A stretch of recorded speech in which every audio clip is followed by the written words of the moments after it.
We will get started. Can I do a quick hand show? Who have been my event before? Great, we have about 1/3 people being my event. I just want to introduce myself quickly. I'm the founder of the NYC Data Science Academy.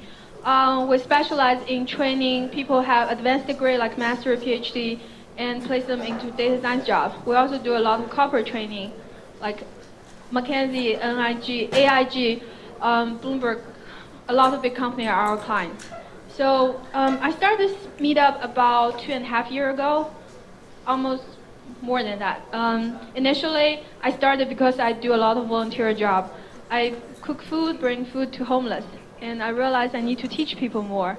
That's how I started, and I got a lot of help from my friends. They host my events, they teach with me. So very soon, in half year, we got strong demand, enable us to open the school. So if you have specialty, like you're a data scientist or you have like visualization skill, I welcome you to teach with us. We like to host workshops, make sure people can follow along and have the hands-on experience to bring back to their work. Okay, so today is my great honor to have JT here, please. So JT have PhD in psychology, and he do industry and design work, and have been in a lot of premium company like Samsung, Times Inc. as chief data scientist. And I read his article a long time ago about how to read client's mind. So he's the magician, tell you how to read people's mind without touching it and make money. So let's welcome him. There you go. Well, thank you very much. And making money is the most important part. And I got to tell you, they did not tell me I was going to speak to a room full of geeks who had beer and pizza. So this is going to be quite the challenge, but we're going to try to pull it off. I am JT, and it's just JT unless you want an A in a class I'm teaching. It doesn't have to be Dr. Kostman, except for you work for me. I want to talk to you tonight a little bit about what we're doing at Time Inc. I am the Chief Data Officer for Time Inc. How many of you, raise your hand if you don't know who Time Inc. is? Please raise your hand. Good, because the next sentence would be, welcome to planet Earth. We have a company here where we have a couple of magazines that you might have heard of. We have Time Magazine, we have Fortune Magazine, we have People Magazine, and yes, you pervy guys up front, we have Sports Illustrated as well. We also have dozens and dozens of other magazines covering virtually every passion point in the market. We have magazines about people who ride horses that jump over things. We have magazines about people who like to live at the beach, and people who like to ride boats, and people who bicycle.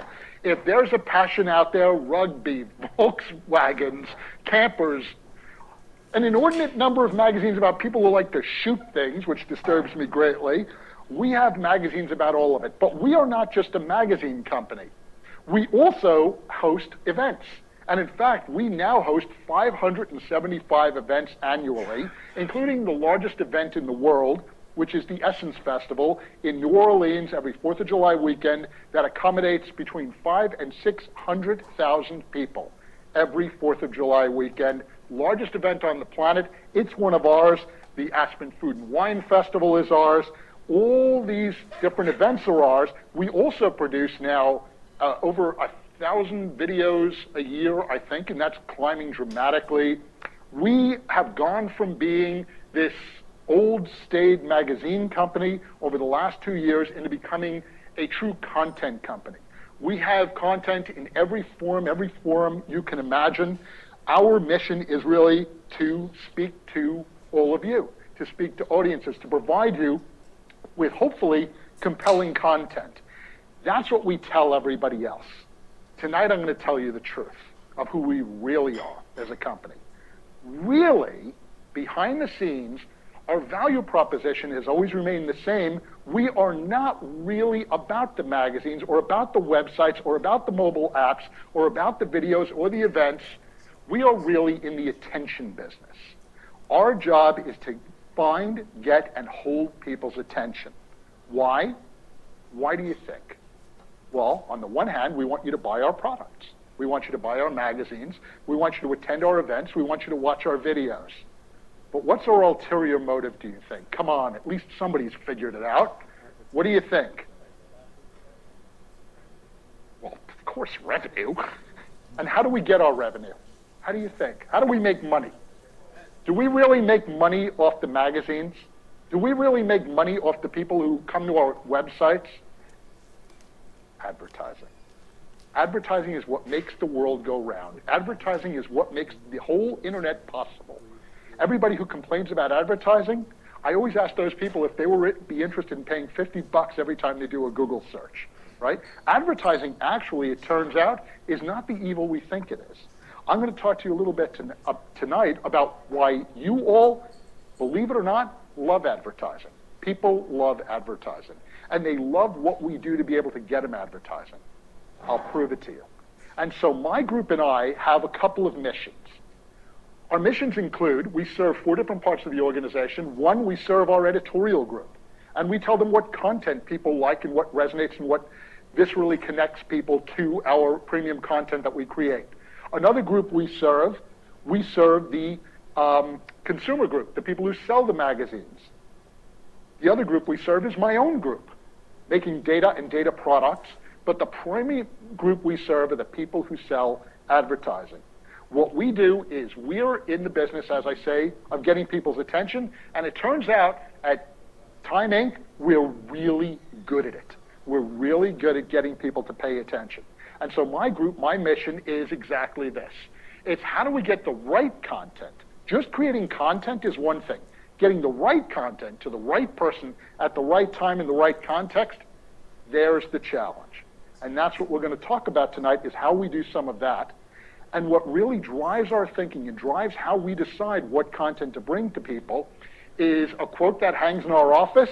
And it's one of my favorites from Marcus Tullius Cicero, one of the great orators, communicators of all time, infamously said, "If you wish to persuade me, you must think my thoughts, feel my feelings, and speak my words." And I'm going to talk to you tonight about how we do exactly that, how we understand what people are thinking.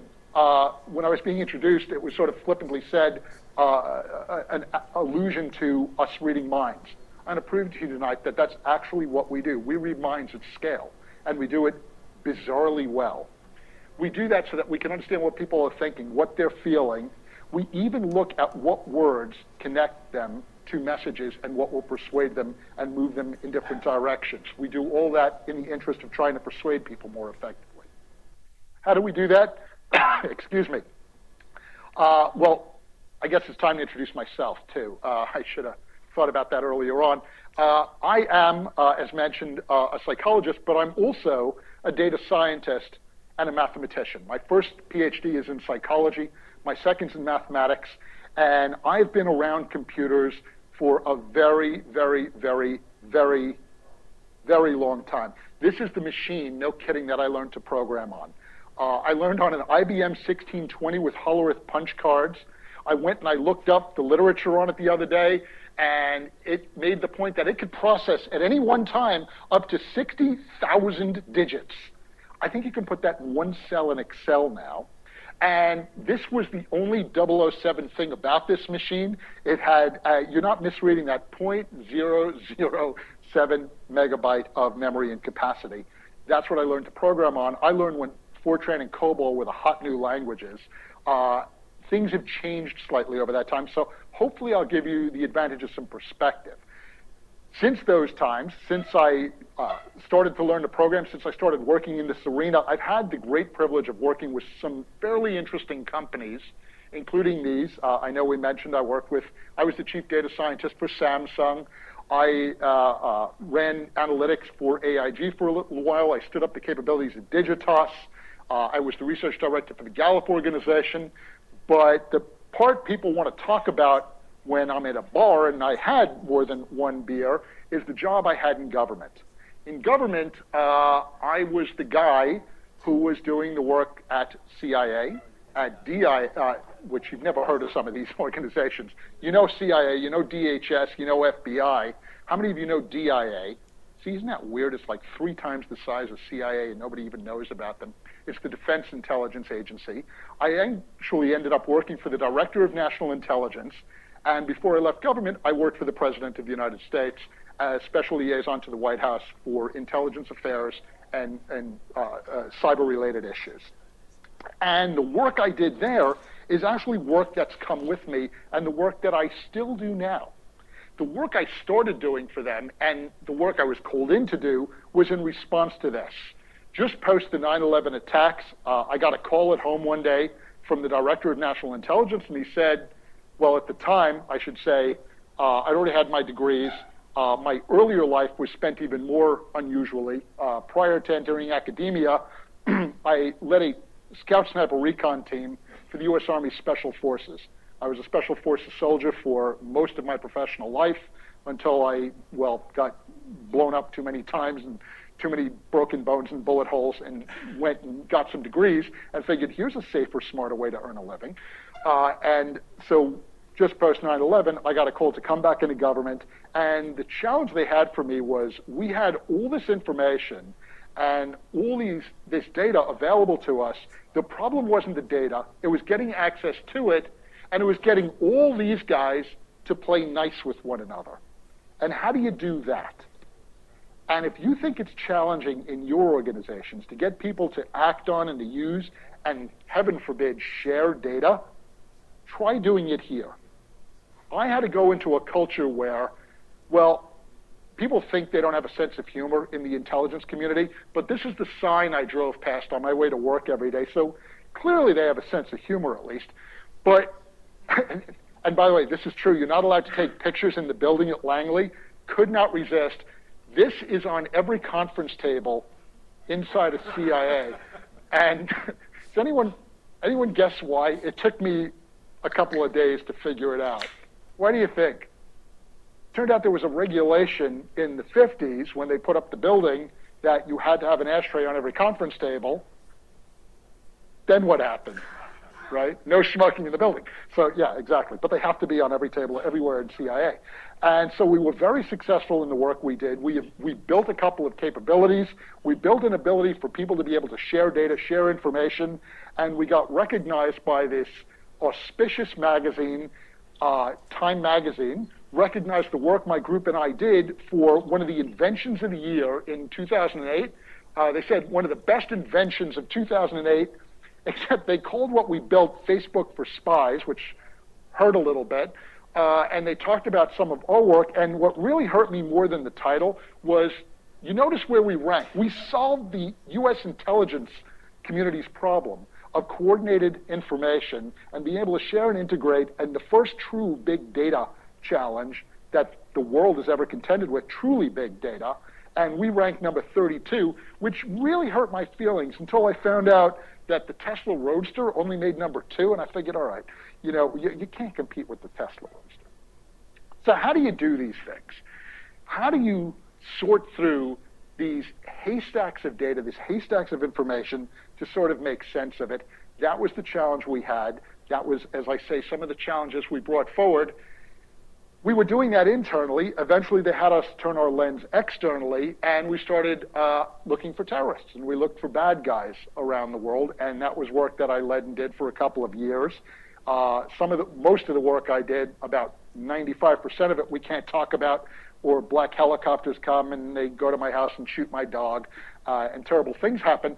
But one of the ones they've declassified and let me talk about, and if you have time afterwards, I'll be happy to chat with you about it. Does everyone remember during the Egyptian Revolution, they talked about Wild Garnham, the Google guy, and he was the one who, it wasn't him, it was 8 other guys, and it was me and my team when we were at CIA.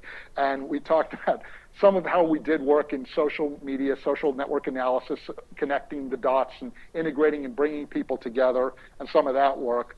I loved that work, did it for, as I say, a very long time, spent most of my life on these stupid things. Ended up eventually, just prior to leaving, as I mentioned, working for this guy, and actually became friends, and he invited me to do some work on, I don't know if you heard, but he was reapplying for his job back in 2012, and so he asked me to work with Raid Ghani, who I understand you had in here last year, and my team worked with Raid, and we did all the social media analysis for the 2012 campaign. And so we brought these tools from natural language processing, machine learning, computational psycholinguistics, artificial intelligence to bear on understanding what people were talking about and being able to coordinate and connect the dots. And so there's a long-winded way of saying, before we get into what we're really talking about, I've had this weird career in data science, and one of the reasons I'm so passionate about it and so highly advocate it, and I'm not shilling for the program, but if you're in the room and you're not a data scientist, you really should be. It's the coolest job in the world. Where else do you get to do these sorts of things? I tell my students and I tell the new people, I've had this weird career where the first half of my life I looked for serial killers, and the last half of my life I've been looking for people who really like cereal, and it turns out it's all the same. The math is the same, the psychology is even the same, the data is the same, it's all the same stuff. How do we apply some of that? And by the way, I don't see that just sort of blithely, unmeaningfully. The data, the approach, the analysis really is the same. Is anyone here familiar with coherent-type neural networks? Has anyone done any work with it? A very cool methodology. If you have, this doesn't sound cool, but if you have 6 or more kills from a serial killer, given some parameterization, some limitation, 6 or more kills, you can find their home address. Not where they're operating, not where they're working from. You can literally find their home address. Well, we use the same technique to find people who want to buy cereal. And we bring it to work for advertising. And we do a lot of the same sort of work. And really what it comes down to is exactly that. It comes down to, how do you gain these insights so you're able to effectively read minds? And so everyone has seen, by the way, I showed up in a jacket. One of the people who works for him, I think, is a sergeant major in the fashion police. He told me today that I had to wear a jacket and I can never wear a white shirt again. Am I making that up? Yeah, he told me in the middle of a company meeting, but tough. So I wore the jacket, I'm done. Can you read minds? Is that even practical? Is it possible? Let's find out. What's she thinking? Anna Kournikova, tennis player. What do you think she's thinking right now? I'm just guessing be the ball, right? She's steadfastly focused. She's locked in, razor. How do I know that? I know that from context. All right, that's kind of a reach. I may not know for sure what she's thinking. But if I take Anna Kournikova and I put her as the center of attention, oh, stand by, technical difficulties. We'll fix it.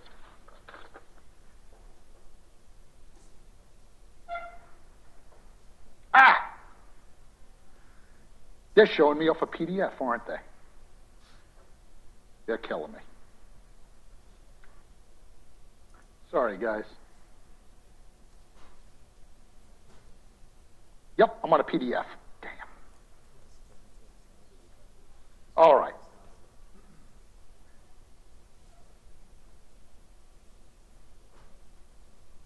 Back into display mode. No wonder we're not doing builds.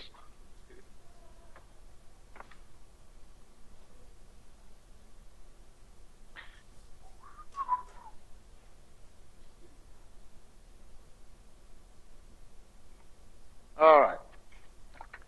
You're going to have to trust me on this one. I'm going to walk it through for you.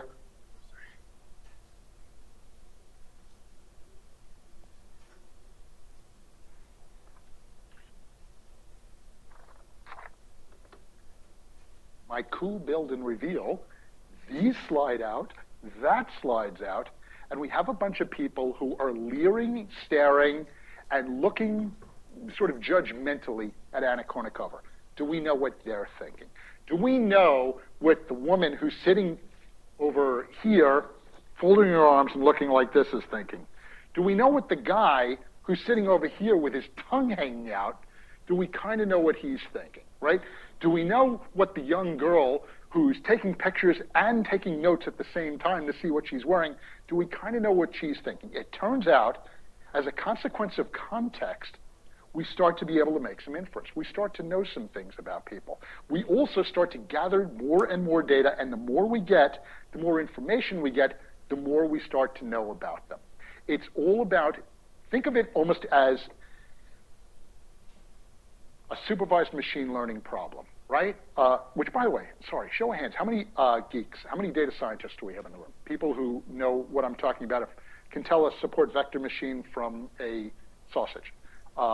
Good. So we'll speak in English also, and not in geek. If I know Netflix, I know you like this movie, right? And I know you and you and you who also like this movie and this movie that I like, and this movie and this movie and this movie and this movie. Well, I like that movie.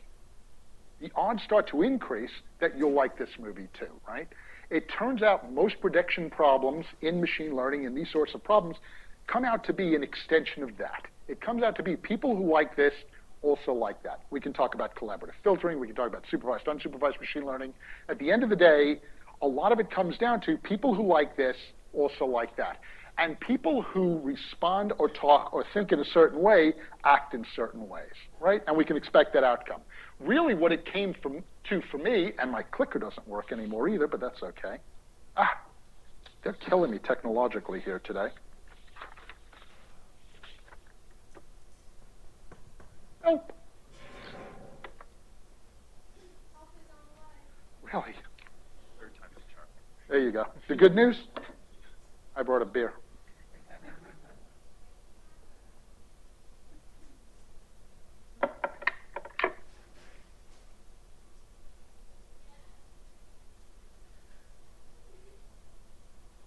Well, while he's fiddling with that, you may think I'm facetious about it. This cartoon, does everyone remember this one from the Saturday Evening Post, from the from the New Yorker? The caption, if you can't read it, says, thank you. On the internet, nobody knows you're a dog. This came out in 1993. This cartoon actually is what drove most of my research, most of my work. What I wanted to know was, how do you do that? The answer to that question is essentially a reverse Turing test. A Turing test, everyone knows a Turing test, right? That's trying to seeing if we can get a computer to fool you into thinking it's a person. Well, a reverse Turing test is, how does the computer know if you're a person? Can we get a computer and then train a computer so it knows whether or not you're a person on the other side of the keyboard? And my question was, why not? On the internet, nobody knows you're a dog. My question was, why don't we know if you're a dog? Why don't we know what kind of dog? Why don't we know if you have spots or not? Why don't we know if you're a puppy or not? Why don't we know everything about you? You guys are killing me.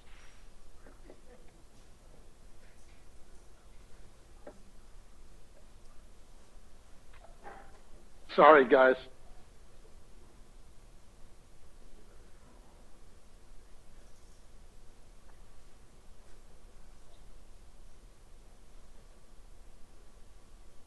Excellent.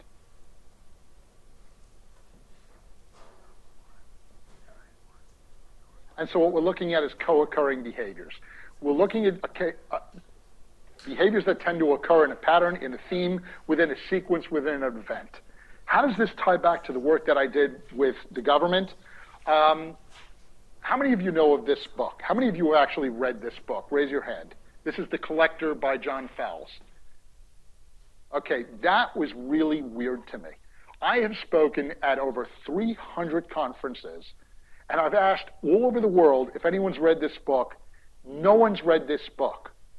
This is a fairly famous book, and no one's ever read it. You know why that's weird to me? Every serial killer who's ever been caught has had 2 of 3 books in their possession. The Bible, Catcher in the Rye, and this book. How did they know about this book? This is in the days before the internet. This came out in the 50s. This one sold in paperback for $1.75. How did they know about this book? By the way, don't read this book. This is a truly disturbing book. The guy who wrote it also wrote The French Lieutenant's Woman, which was a great book. I think he was on an acid trip or something when he wrote this one. Just so you don't have to read it, spoiler alert, but I'm going to tell you what it's about. It's actually 2 books in one. The first book is a serial killer who takes a woman captive and his story. The second book is her story of the same events. It's truly disturbing, truly sick. How did they know about that? How did they know, and how did they share that information? That drove me crazy. How do you get that information? How do you share that? And it turns out people have common proclivities, common propensities, common interests, and there are networks and there are mechanisms for being able to gain access to this materials. It turned out that really to understand human behavior, you have to understand communication. You have to understand what we say, when we say it, how we say it to one another. I'll argue, in fact, that the history of civilization really is the history of communication and how we communicate one to another. And in fact, if I took you through the history of time, really this is the proxy for history. It starts out with cave paintings in France. It goes to Gutenberg inventing the printing press, Morse inventing the Morse code, Graham Bell invents the phone, Marconi invents the radio, Philo Farnsworth invents the TV, Al Gore invents the internet, and Mark Zuckerberg then invents Facebook. Facebook is when everything starts to change. Why does it change so much with Facebook? It changes with Facebook for this reason.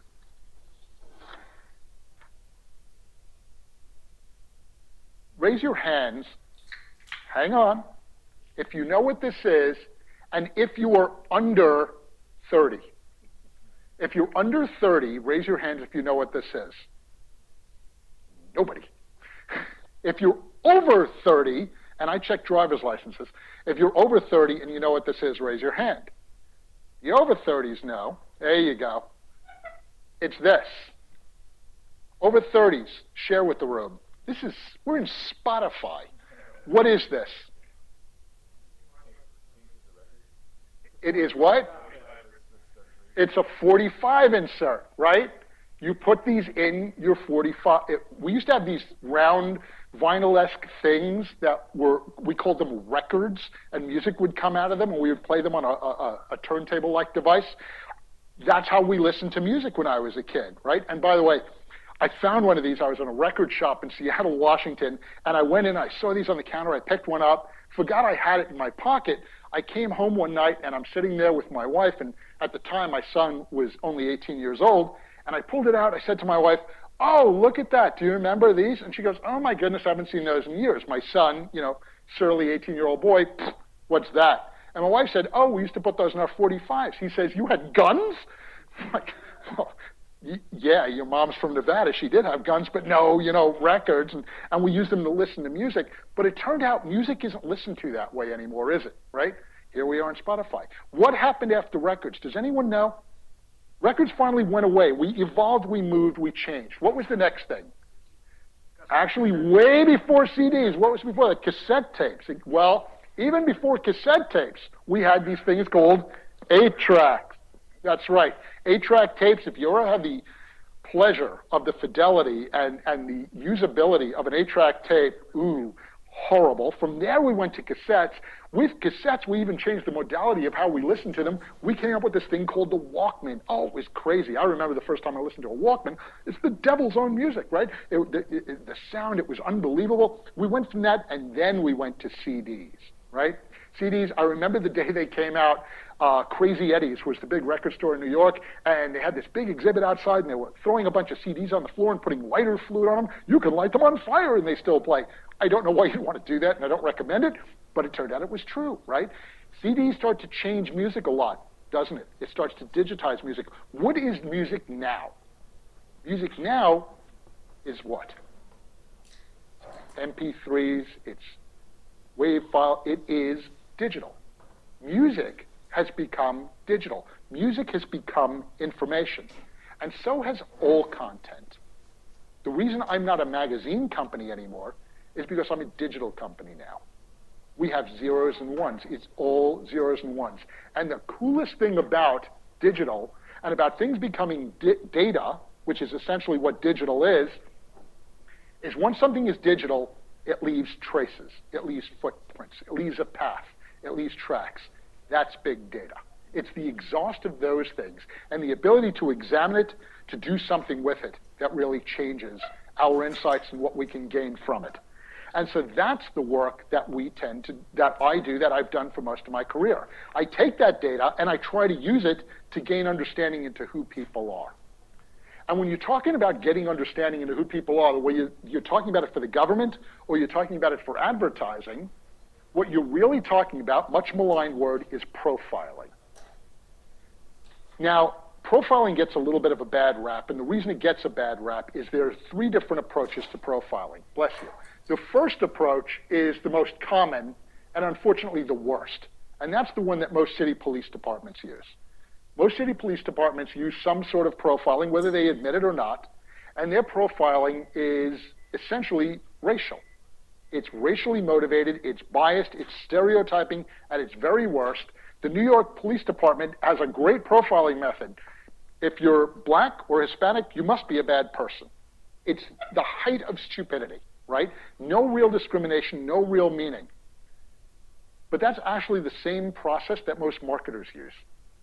Most marketers say, if you're a woman, you'll like this. If you're an African-American male, you'll like that. If you're, my most hated term, a millennial, which, really? Anyone who's 15 to 35, irrespective of gender, irrespective of socioeconomic status, irrespective of their interests, their orientation, anything else, you're 15 to 35, hey, you're a millennial, let's treat you all the same. It's the height of stupidity, but that's really what most marketing segmentation is about. There's a more sophisticated way to go about profiling, 2 more levels, let's say. The next level is that was done by my friends at FBI. At the FBI, when I worked with them, we did profiling also. And you're all familiar with this method, whether you know it or not. I know you're all familiar because you all have this thing called a television in your house, and you've seen these shows where they hunt for the serial killer, right? They hunt for the bad guy, the serial rapist, the serial arsonist, the serial killer. And how do they do it? Well, the FBI takes a statistical and actuarial approach. They find a couple of lunatics, and they deconstruct their behavior. So how do you know all this? Who is the serial killer? Come on, you can almost say it with me. It's 35 to 50-year-old white male who lives with his mother and eats cats, right? How do we know? We find loons. We find people who manifested those behaviors, good data processing. We take those commonalities and we look for those commonalities. Okay, a little bit better than the way the city cops do it. But there's one more approach to profiling most of you are not familiar with, and that's the approach we used when I was with these guys. At CIA, they take a psychohistorical approach to understanding behavior. They look at your life, at your behaviors that you manifest throughout your life. The working hypothesis is people follow sort of a tangent line in their life. They behave sort of this way, right? And the baseline shakes a little bit, but it doesn't move orthogonally. People very rarely go like this. Even 9/11, death of a spouse, you may move off the tangent line slightly, but even then, slowly and over time. Want proof? I barely know any of you, and yet I'm pretty sure in the next 2 seconds, of course, unless I put money on it, no one is going to run up on stage and dance the tarantella naked. You might. Now there's a lot of beer. 2 hours from now, I'm not too sure. 2 days from now, really not sure. 2 weeks, 2 months, 2 years, all bets are off. But in the short term, human behavior, it turns out, is bizarrely predictable. We know exactly what people are going to do in the short distance forward. And so what we did at CIA was we would collect all the behaviors that someone manifests. It started with this lovely young gentleman.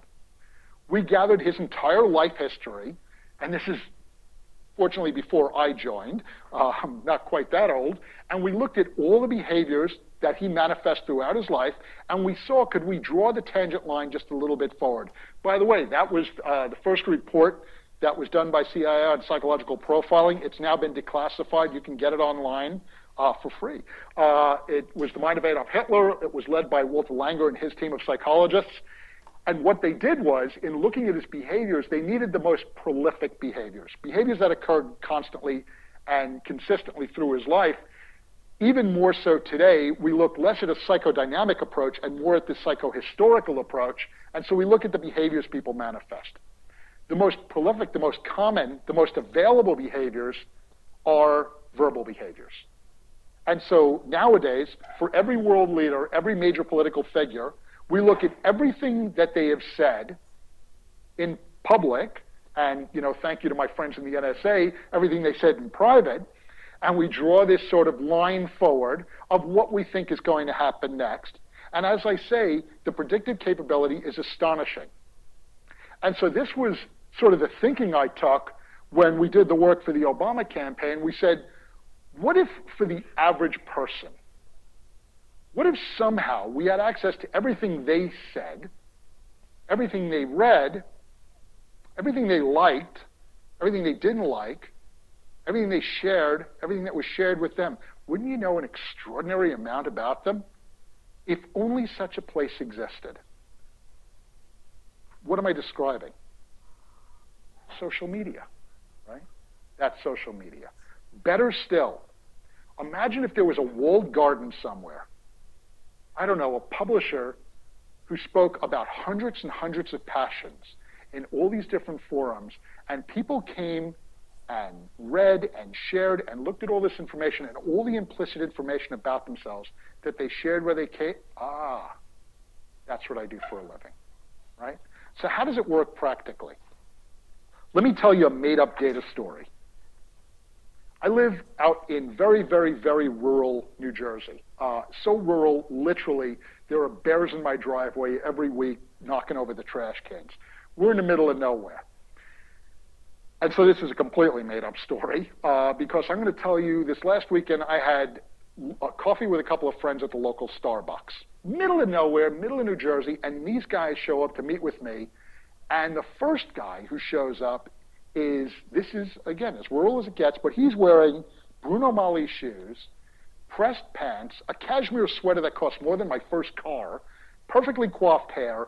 He orders a mocha frappa, I don't know, $12 cup of coffee.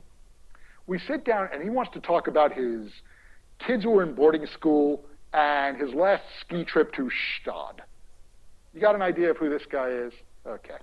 He leaves, the next guy comes in. The next guy, this is rural New Jersey. It's freezing this last weekend, and yet this lunatic shows up with Birkenstocks, cargo shorts, a Greenpeace T-shirt. He's got a actual full ponytail, which is pretty racket cool. And he orders a chai, soy, whatever. And he wants to talk about his kids who are being homeschooled because he doesn't trust the man, and a home garden that he has. All right. I fed you just now 8 pieces of data about each of these people. Yet somehow, you know their politics, don't you? Not deterministically, not definitively, but probabilistically, which one is the conservative, which one's the liberal? Why do you know that? That's what bugged me. Why do we know that just about those, from those 8 pieces of data? Well, it turns out, as a consequence of psychological congruence, people tend to act and comport and conduct themselves in ways that are self-similar and sort of follow the tangent line that are self-consistent. And so this was the sort of thinking I brought to the Obama campaign. And they told me, that's terrific, find us those guys. Find us the red and the blue. All due respect, Mr. President, you don't want the red and the blue. You want the gradations of gray. You want all the people in the middle of those. Why? Well, the guy who is bright, bright red is not going to vote for President Obama with a gun to their head. The guy who is dyed-in-the-wool blue, you can't chain to a radiator to keep him from the polls. It's all the others you have to win over and you have to speak to, and you have to, if you want to persuade them, you have to think their thoughts, feel their feelings, and speak their words. Cicero was right. So how do we do that? Well, we listen. And we listen to everything they said, to all that information, and we go to social media. Oh, these are my guys. Hi, guys. They're fictional.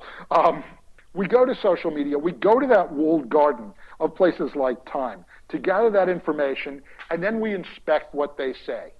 Then we do really cool math, right? This is when we do natural language processing, machine learning, computational psycholinguistics, artificial intelligence, some really cool techniques that we use that, by the way, we're going to be bringing to patent because we decided not to keep this just internally as IP, but to kind of share out what we're doing, and we're not going to protect the patents. I shouldn't say that. We actually are going to protect the patents, but we're going to release a lot of the thinking that goes in parallel to this, and we're going to open source some of the code, and we'll share with you how we do this. But here's the coolest part. You don't have to have that degree of sophistication to know how this works and if this works. This is a word cloud I created off of actual tweets. Let me ask you, who said this? Is this Martha Stewart, Donald Trump, or Rush Limbaugh? And I'll give you a hint. There's nothing stupid in here, so you can probably eliminate at least one of those people. Not showing my political biases. Come on, who is this? It's Martha Stewart, right? There you go. How difficult is this really? If I know what you say, if I know what words resonate with you, if I know your messages, what if I knew, I don't know, you read, and I hate to stereotype, but that's what profiling really is, you read about my publications on hunting dogs and pickup trucks and shotguns and NASCAR, and are you starting to see a pattern here? Are you starting to see that you're getting some insights? And by the way, I just gave you 4 pieces of data. We're looking currently at 10,000 facets. By the end of the year, it'll be up to 10 million. As we look to get this better and better complexion of who people are. What we're really doing is we're tying together transactional data, third-party data, intellectual property-related data that we're creating, and what we're now referring to as cognitive behavioral data, to better understand who these segments are, who these people are, for one reason and one reason alone, so that we can understand them, so that we can serve them, so that we can bring them information that they find relevant, compelling, important, and frankly, so we can also align them to advertising that they care about, advertising that matters, advertising that gives them something positive in their life, an experience, an opportunity, a service, something that they actually want. I'll argue that people don't dislike advertising. They dislike creepy and crappy advertising. Our mission is try to get the right ads to the right people at the right place at the right time. That's who we are. That's what I do. I'm here for any questions you have. Thank you.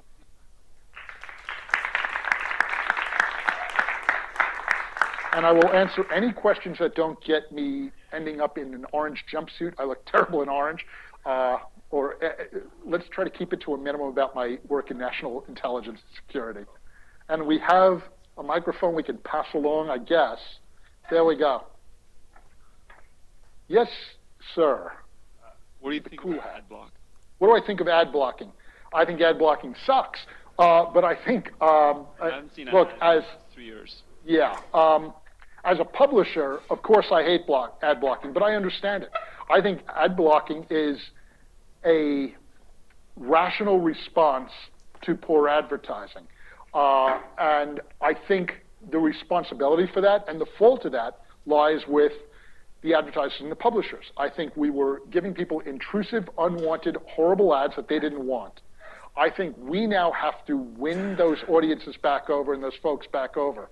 And we have to convince them that advertising actually lends value. You know, I was having this argument with my wife, and she told me, all right, not me.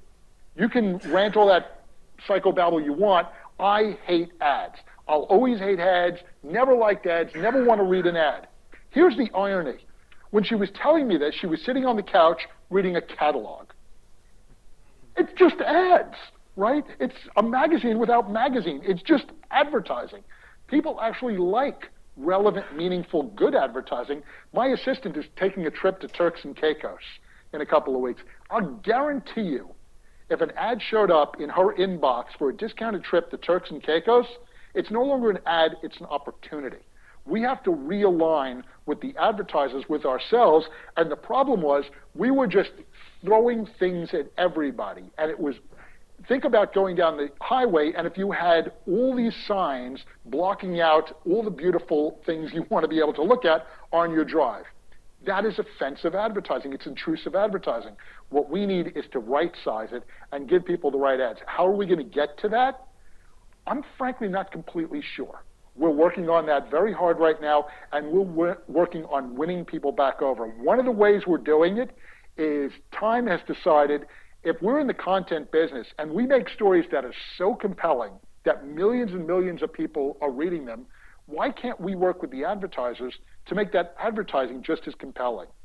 I don't know why there has to be such a solid demarcation between content and advertising. Look, if you're into the X Games and that piece is sponsored by, I just lost their name, great snowboards. Help me, Burton, thank you.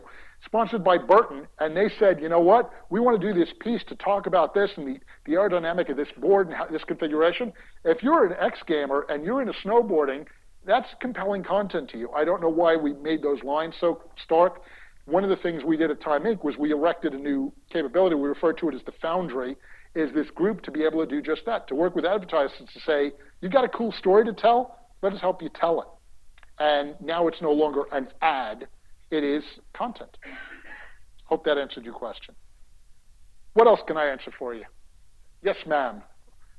Well, you are so not a ma'am. I give the... All right, we'll start there. No. I give the honor to somebody else. All right, no, I just want to quickly ask, so with your entire career and then ending up with the Obama campaign, yeah, and now you said that you found it quite shocking how many marketeers actually are, you know, somewhere even racially profiling in certain incidences, or, you know, just being purely focused on demographics. Why is it that in the traditional marketing field there has been such a slow advance? I'm thinking about that. And so the question is, why has marketing been so slow to the game? Let me tell you the cool punchline of the, I almost set him up.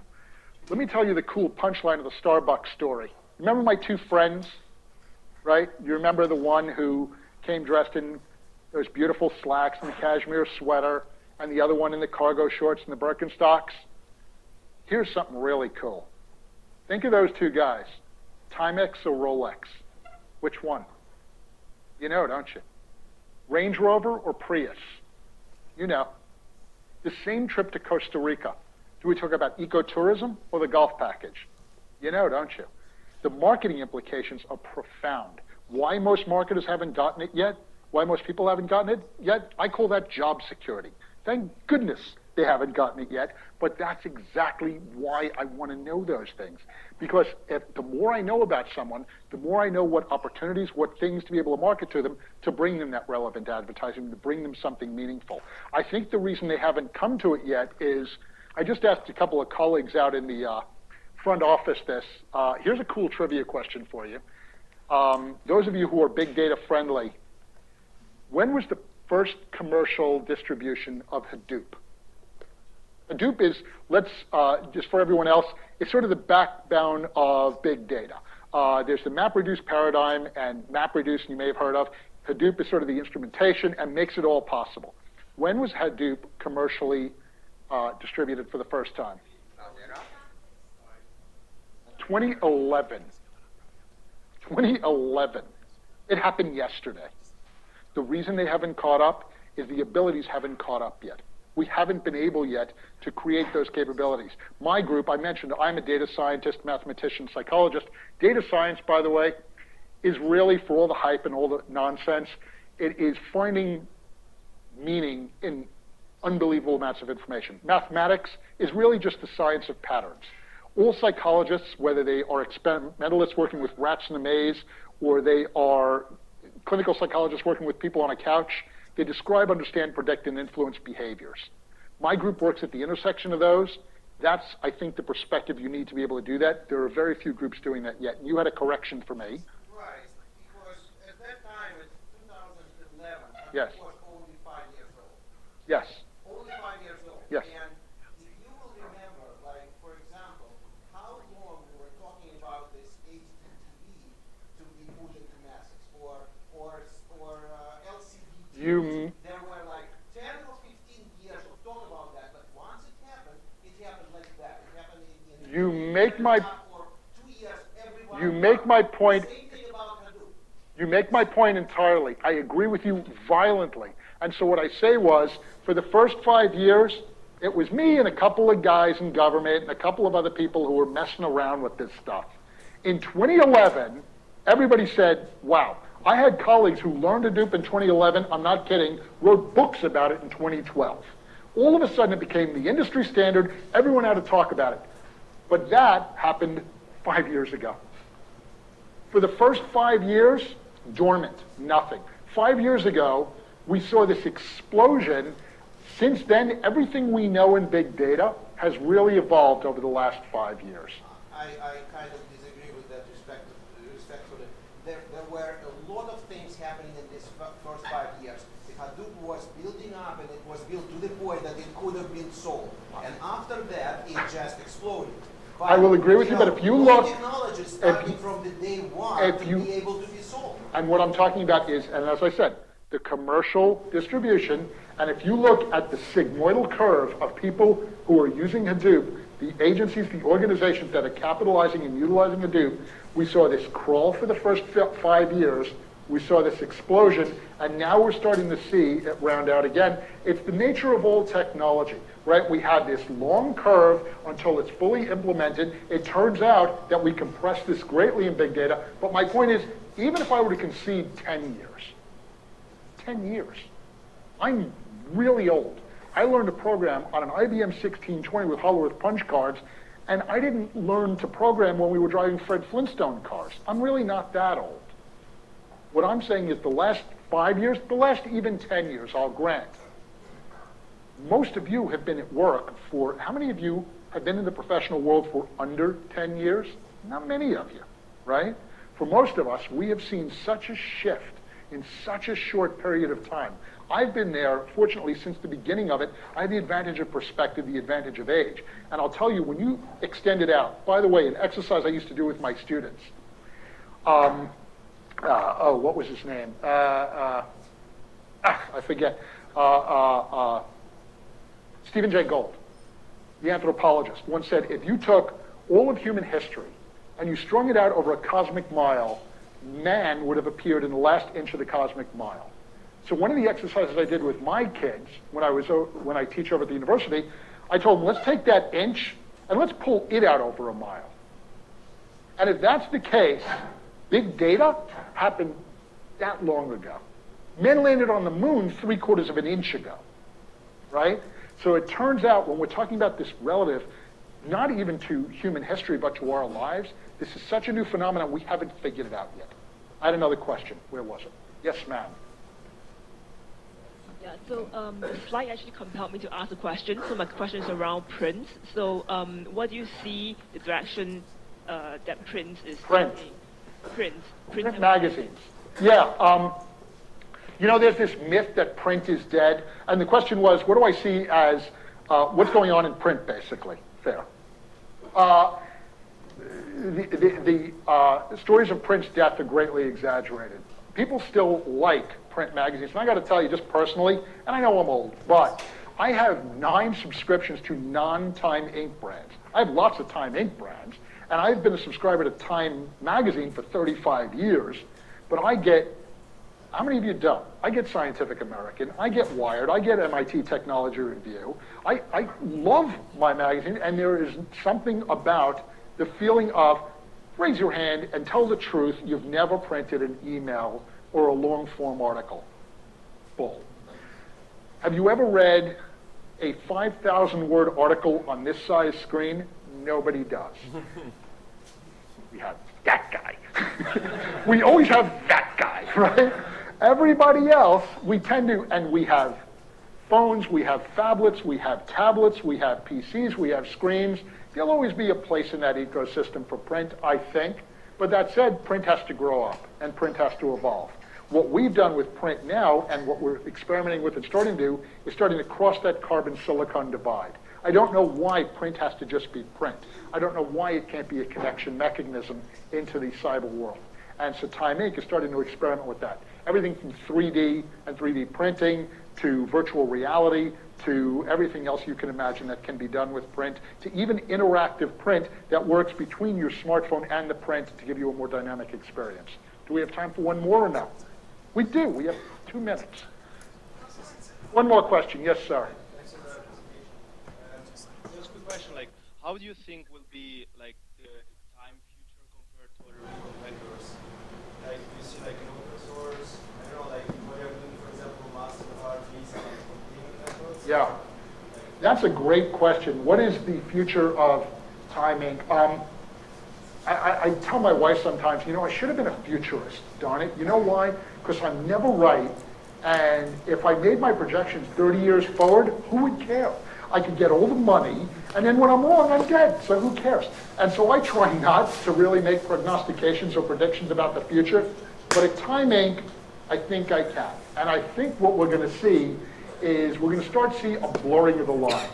We starkly talk about our content. We talk about events and video and magazines and digital space. I think that's going to start to consolidate a lot. I think we're also going to see the rise very soon of, historically, our chief content officer is one of my best friends, Norman Pearlstein, who, by the way, is one of the most respected journalists in the world.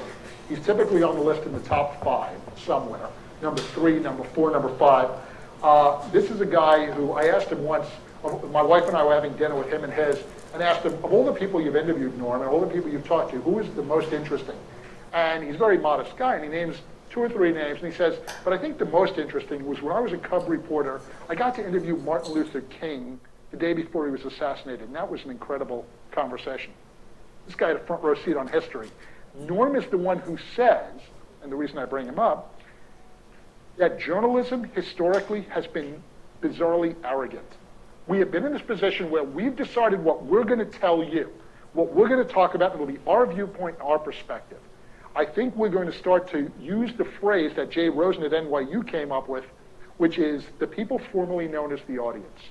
I think the age of collaborative journalism, the age of it no longer being a presentation but more of a conversation, I think that's going to be part of the future of Time Inc. And I think we're going to be at the center of it. I think that said, my son is a journalist, and when he graduated at Rutgers, he was all, woe is me, journalism is dead. And I told him, you know, I don't think so. I think the world will always have space for a good story well told. So while I think we'll evolve and we'll change and we'll turn into something new and wonderful and different, the essence, the core of who we are, I hope will remain the same for at least as long as I live and well beyond. Thank you very much. Wow, great.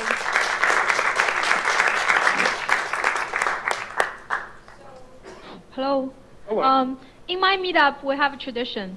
Most of you know we're going to vote for tonight's speaker, and he couldn't tell how you're going to evaluate his talk. So he's going to turn around, and you're going to rate by your fingers. This means not good, this means okay, this means awesome. Okay. Did I mention I'm hiring? And I pay a lot of money. So may I have you here, and I'm going to make a picture. You can see who voted what later. Here. All right, that guy works for me, so if he doesn't give thumbs up, he's in a lot of trouble. Yes, ma'am. All right. So I can put you. Guys, we're starting. Scrunch down. There we go. We're starting to vote. Honestly, okay? 1, 2, 3. I'm doing a panel. Wonderful. Thank you, guys. Thank you. And I have to shout out. Who is the wonderful company hosting us tonight? Can you say its name? Yes, Spotify is hiring, and we have Jenny here to talk about their openings.